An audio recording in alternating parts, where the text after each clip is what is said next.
5:15 in the morning as we bring into the conversation the co-executive director of organizing and programs at the LA Black Workers Center, Janelle Bailey. Good morning and welcome.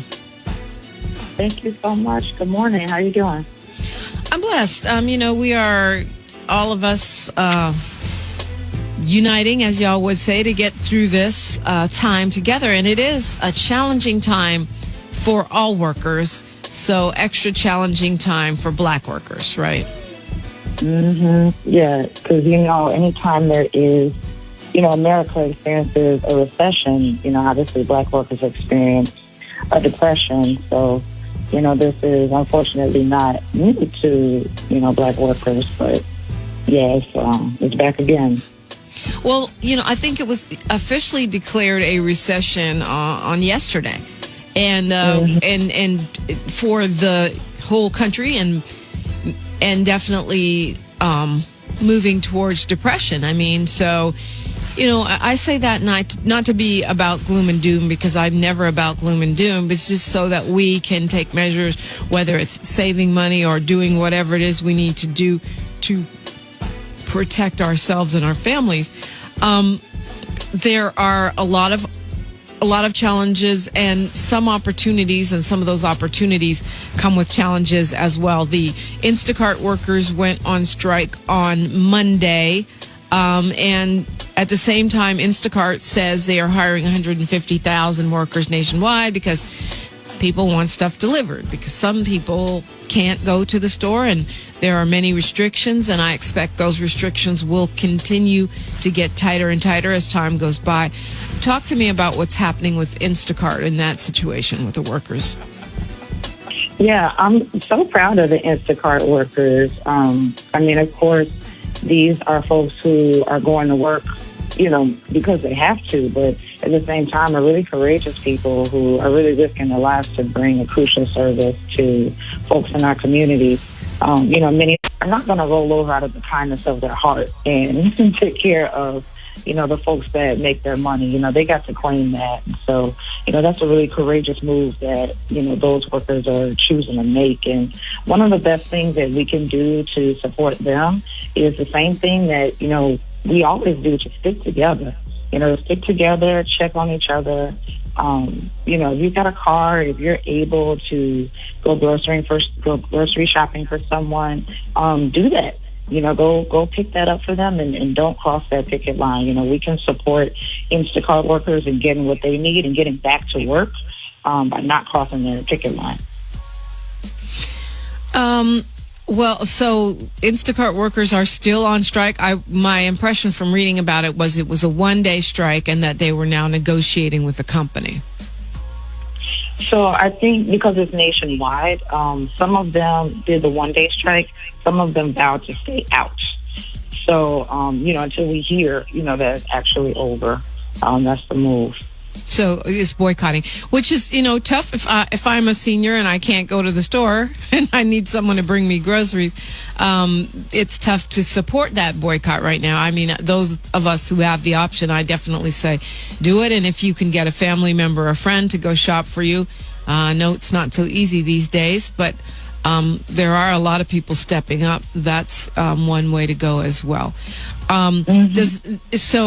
So that means no applying for those 150,000 jobs and not patronizing Instacart until we hear from the Gig Workers United, which is a relatively new organization. Yeah, and actually, I wouldn't discourage people necessarily from applying because, like you were saying, it's tough times and, people, got to do what they got to do, but it's still operating, in solidarity with those folks. And people who, are not able to shop for themselves, who need to be connected, to a network of people, can give the Black Workers Center a call. One of the things that we're doing is implementing phone trees where members are able to check on each other. So if you need to be connected to a network, you can always give the Black Workers Center a call. And we're at 323-752-7287. 752-7287. Yep. And I imagine you guys are getting a lot of calls, or I don't know, maybe you're not, because people are kind of still sorting out the super basics. But at a time when literally millions of people are losing their jobs, how do we organize? I mean, I know that the places that I hear that are hiring are Instacart, Amazon, people that deliver stuff, right? And those are dangerous jobs right now, because you are, many times, you just have to come in contact with a lot of people in the public, and you may or may not have protections like masks. Those are the things that the Instacart workers are asking for. So how do you recommend people approach that situation, that scenario? The conditions in Amazon for workers in those warehouses have been an issue long before COVID-19 in terms of the pace of the work, the low level of pay, and benefits that are going to people. But at the same time, those jobs are plentiful. And as we seem to see jobs going away in brick and mortar stores because they're just not able to stay open with the internet, I imagine that's going to become even more of a thing with people not going out, people, sheltering in place. It's even more of an incentive to move everything online. That's right. People really just got to go in eyes wide open. Like you said, it's dangerous work, and it was long before the COVID crisis, especially out in the IE where, it's known for the poor air quality, and, plenty of people have asthma. So that asthma plus, corona infection can make that a really dangerous place to be. And like you said, there's long been reports of getting injured. I've even heard one story about how there's a ibuprofen vending machine inside of one of the warehouses. And I've heard reports of people wearing like adult pull-ups, like Depends, to work. Because they were doxxed for their bathroom time. So, it's a really, serious situation out there. And, again, people sticking together to improve those conditions is the only thing that makes it better, because the folks who run workplaces like these, they're going to squeeze people as far as they possibly can and do what they've got to do, or they feel they got to do, to make their money. But it's only going to go as far as the workers they're allowed, because they can't make the money without you.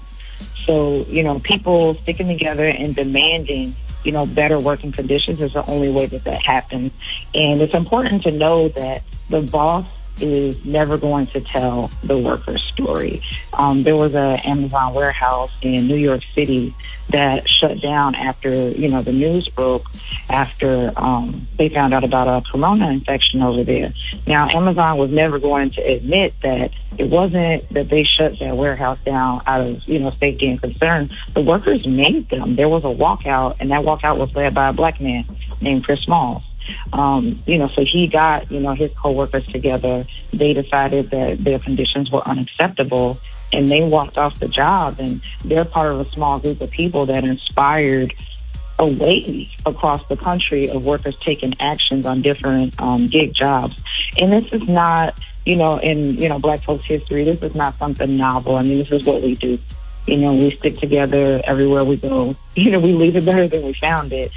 This was true, in the manufacturing industry, here in LA. So folks organizing, coming together. It's tough. It's not without risk. But the idea is you never go alone. You collectivize the risk, you stick together, and you can win. Yeah, I mean, of course, it's, the old, when we fight, we win. Fighting is more challenging when you are, in conditions like now. And, and folks got to feed their families, but that doesn't mean we have to be, helpless and hand over all of our power in, right. In light of adverse situations.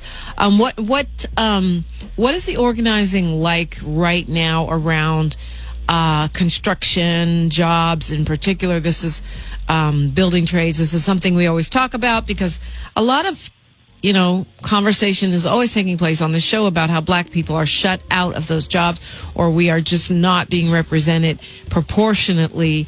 And that's a big deal right now because we've got so much building going on between the metro, the airport, all of this infrastructure upgrading that's happening ahead of the Olympics here in Southern California. Some construction projects are still open, notably in the city of Inglewood, but throughout the county, really, during this time. How is that impacting your work? Yeah, the organizing continues, and it is admittedly difficult with a lot of the sites being shut down. And I expect that we'll actually see more of the sites shut down. But nonetheless, we do expect that they're going to open back up. LA is going to keep building. They're going to open back up, and folks are going to go back to work. And so we've got to make sure that black workers go back to work and, that we continue to be included in those projects. So our work is still moving forward on that.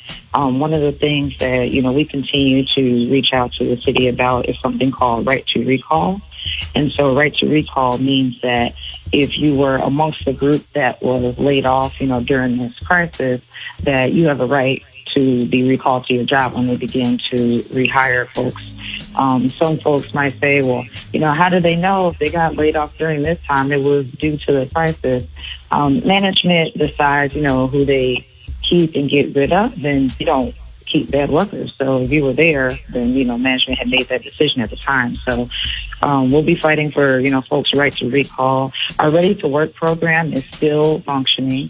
We're doing some online boot camps coming up. So we'll still be, placing folks when that comes back up. Another thing that's super important is that there is a statewide measure around affirmative action that's going through the state legislature at the moment.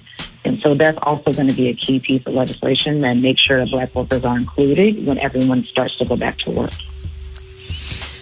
So right now, if I'm a worker and I'm, of course, we're all happy to hear about, people organizing to make sure people get their jobs back. And situations like this can be an excuse where they just want to purge a certain worker or a certain shade of workers from a site, from any kind of job site.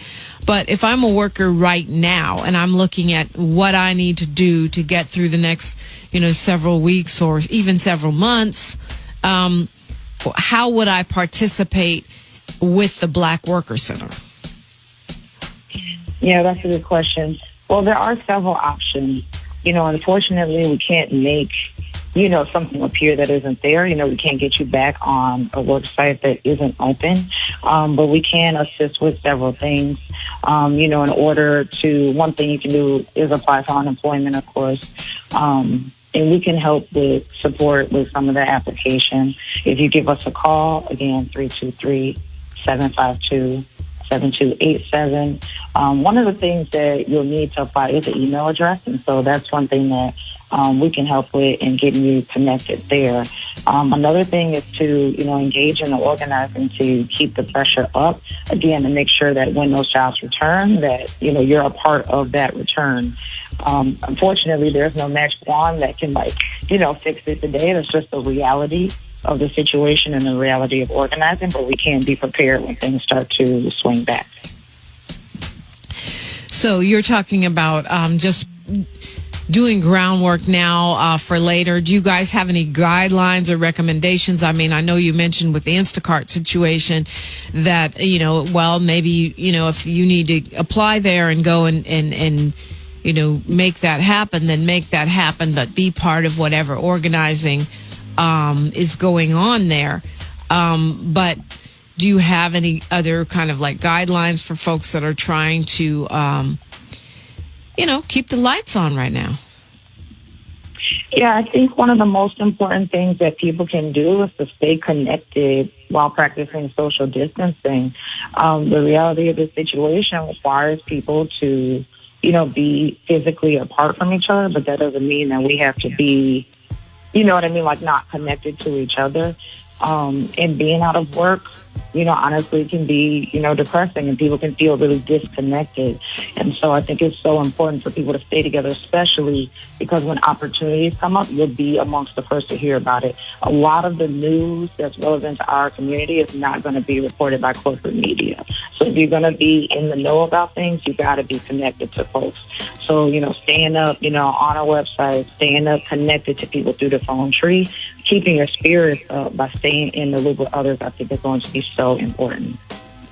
Yeah. So, in lots of, we had conversation. We do open phones every Tuesday and Friday here where people can call in about whatever is on their mind. And we had workers calling in, yesterday talking about hazard pay, not just, hazard pay, for hourly workers. We had bus drivers calling in and grocery workers, but also safety equipment, right? So, we had people calling in about, masks and gloves, and those should be provided by employers. Karen said she was told, just wash your bus. That was the advice that she was given, and Regina called about communications workers and saying they're not getting the protection. Those people that are out there fixing phones and phone poles, and I thinking about plumbers and, all the people that are keeping things going, and that we actually really rely on, that we didn't even realize how much we rely on. Many of these people are low-wage workers, or even, hourly workers like Valere, who's a bus driver. She's saying the Orange County bus drivers, the transit company there is encouraging the bus drivers not to wear masks because they don't like how it looks, and they're refusing to provide them with masks, gloves, hand sanitizer. These stories, the same demands we're hearing from grocery store employees and warehouse workers. They should have protection. They are literally putting their lives in jeopardy so we can have food on our table and get from point A to point B. City of Carson has shut down their bus service. To me, that's not a solution, because people still need to get to the grocery store and get to their essential jobs if, in fact, they don't have a car. So what do you advocate that the public should be doing, and that these workers should be doing in these situations? Yeah, I would definitely advocate for people to do what makes them feel safe. So folks who are, a part of the public, if you know workers that need access to supplies, and if you might have them, please do share them, because those are the folks who are on the front line risking their lives outside the house. So if you have the means to share any supplies, please do. The folks who are on the job, experiencing those wild kind of, conditions, I think there's a couple of things. One, they can share with us because we can help connect them to other Black workers that are also experiencing that, and see if that, is something that they want to take action about together. We're in a political moment where things that never before seemed possible now seem very reasonable. And that cuts both ways, so that's true in the eyes of people who, seek to do harm, and that's true in the eyes of people who want to improve conditions. And so, I hope that people will take that, as inspiration in this moment to stick together and ask for what they know they need at work. At the same time, it's very important, to protect yourself. Like I said, it's risky times, and nobody's trying to lose a job right now. So just don't go alone. You have to stay together and be very deliberate in your organizing. Wilding out and just saying like, oh, I need this, I ain't going to do that, is not the same as organizing. And so if you need support on figuring out how to safely, get together with your coworkers and, make, demands of your management, then we're happy to support y'all in doing that, because it takes a crowd. And it's not an overnight solution, but by pushing is the only way that you can win. If you don't ask, you will not get. Yeah, and there are some organizations right now where you can donate masks specifically for people that need them. They're saying right now that the CDC is considering recommending masks for all people, just for regular things like going to the store and such. And they want you to make your own because they don't want to make even more of a shortage for healthcare workers and stuff.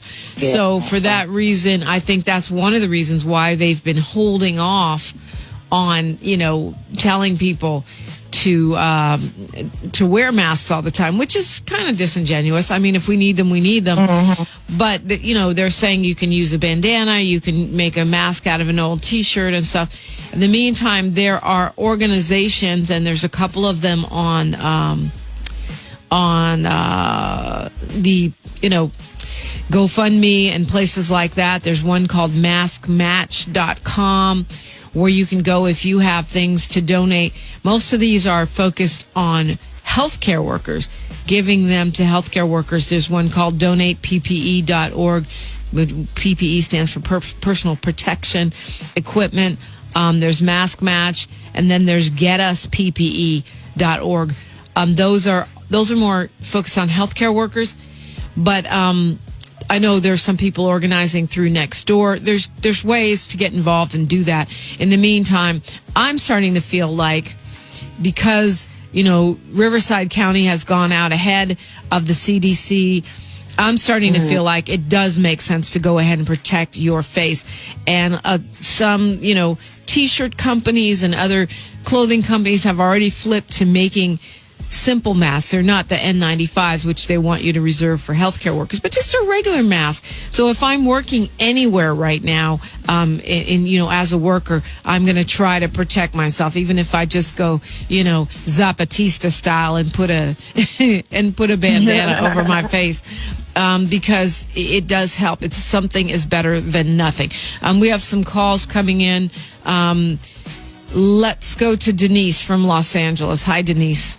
Hi, how are you? You guys are doing great. Thank you so much. What I'm calling for, my son is a graphic arts designer, and he worked, and the boss had 10 people working there. Since the virus thing came, he didn't let everybody go but him and another worker, and barely want to pay them because they're at home now. Does the wages change because you're doing work at home? Well, Denise, I don't think so. What's your take on this, Janelle? How is he barely getting paid? He's working from home. He's barely getting paid by his previous job, or is this a job that he got during the coronavirus situation? Okay, we've lost Denise. But can you repeat what she said? It was kind of hard to hear. Yeah, she's saying the short version of that, because I don't want to go into everything. She said is that her son is working from home now and barely getting paid, and wants to know if that's legal. Yeah, the one question I would have is whether or not that was true before the COVID situation. Right, we've lost her.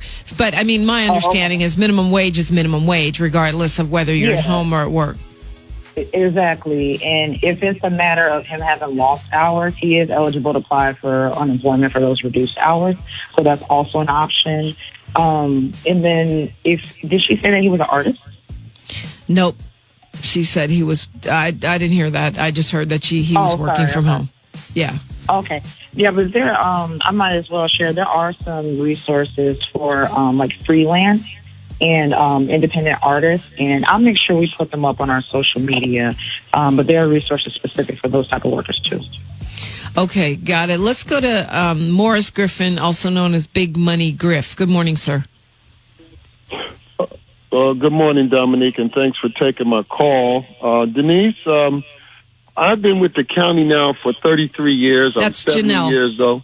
That's Janelle. Her name is Janelle Bailey with the Black Workers Center. And, gotcha. And Janelle, I've been with the county, LA County now, thanks, Dominique, for 33 years, and I'm 70 years old, and I'm what you call one of our guardian angels. I'm one of them not only here in Los Angeles and California, but throughout the nation. But what I wanted to share with you, Janelle, is that this is no fault of our own. And I want to emphasize that's one keyword phrase that we need to say. This is no fault of our own. And Dominique, the other thing I wanted to mention is that the post office is having some serious problems in terms of servicing us when we come to the post office to turn in packages and stuff. They're not getting hazardous pay. And because this is no fault of our own, you're telling us to not only stay safe, stay healthy, stay home. You are instructing me to stay home, and you are messing with my paycheck, along with the fact that we are told that we don't have no gloves, we don't have no mask. Now, Janelle, I'm ahead of the curve. The first week, I was the one who brought it to America, brought it to Los Angeles to say that we need a sensor contamination device which measures bacteria and viruses on all objects and surfaces, especially those out at the IE where you're talking about respiratory problems, when you talk about asthma and people who have problems with their chests and stuff. And so as a brother like no other from another mother, I'm suggesting that you put into the lingo, this is no fault of our own. And I would ask that those that are listening to the sound of my voice to spread the word what you heard as we begin to strategize to get our people to realize that in spite of adversity, success can still be obtained and we can come out of this ahead. We need to forgive these people who are working, told to stay home. There need to be some forgiveness when it comes to paying rent, because you told me to stay safe, stay healthy, and stay home. You're messing with my paycheck. No doubt. Thank you. So much more. Thank you, Morris Griffin. Well, you know, we have open phones every Tuesday and Friday, so there's so much more. Can always continue. I mean, he raises a lot of interesting points. You know, when do you stay home? When do you go to work? You know, it's different for you. You work for the county. Many people are going to be paid to work from home. But if you don't work for the county, a lot of people are actually getting fired, laid off, furloughed that will never come back, or having their hours cut, losing several streams of income and trying to get by on a lesser income. So I think, you know, it's not that simple, even though he raises some good points. That's right. It's super complicated. And, you know, one of the things that I most appreciate him lifting up is that it's true. It's not your fault. It's not your fault. It's not your fault.